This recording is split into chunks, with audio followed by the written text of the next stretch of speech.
we going to that place there. Aquarium. We're gonna go there para may contents ako sa mga abangers ko at mga followers ko around the world. Hello OFW, I love you OFW.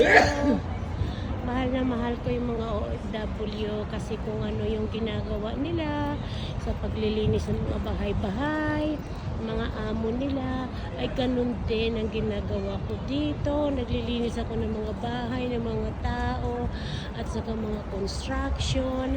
Yun ang trabaho ko. So please, kung masaya kayo sa video ko, share nyo na para mga abangers masaya na. Ayan, ganda no.